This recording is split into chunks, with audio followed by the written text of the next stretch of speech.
नमस्कार, F3 योग meditation में आपका स्वागत है। आज हम सूर्य नमस्कार करना सीखेंगे जो कि 12 आसनों का सम्मिश्रण है। दोनों हाथों को जोड़कर प्रणाम आसन करें। फिर हाथों को ऊपर करके पीछे की तरफ झुकें और हस्त उत्थानासन करें।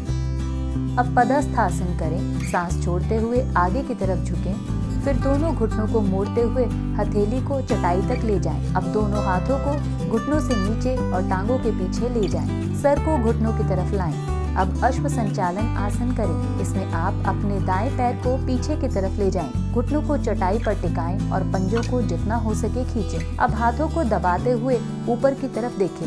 अब हथेली को हल्का दबाव देते हुए घुटने को उठाएं। अब बाएं पैर को पीछे करते हुए पर्वत आसन में आएं। अब धीरे से नीचे की ओर आएं और अष्टांग आसन करें। दोनों हाथों को चटाई पर लाएं और इनके ठीक बीच में अपनी छाती को लाएं। दोनों कोहनियों को छाती से चिपकाएं और घुटनों को चटाई पर रखें और अपनी ठोड़ी को भी चटाई पर रखें। अब भुजंग आसन करें। अब सांस लेते हुए धीरे से आगे बढ़ें।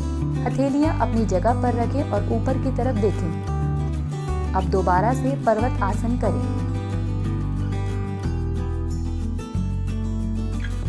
और इसके बाद अश्व संचालन आसन करें। अपने दाएं पैर को दोनों हाथों के बीच में लाएं। अपने बाएं घुटने को चटाई पर धीरे से लाएं और ऊपर की तरफ देखें।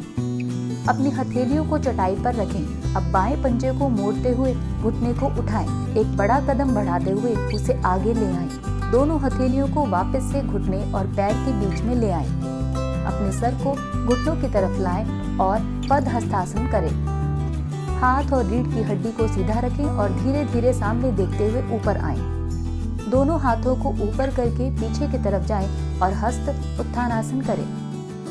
अब फिर धीरे से प्रणाम आसन करते हुए सूर्य नमस्कार को पूरा करें। अगर ये वीडियो आपको पसंद आया हो, इसे लाइक करें, शेयर करें और हमारे चैनल को सब्सक्राइब करें। नमस्कार।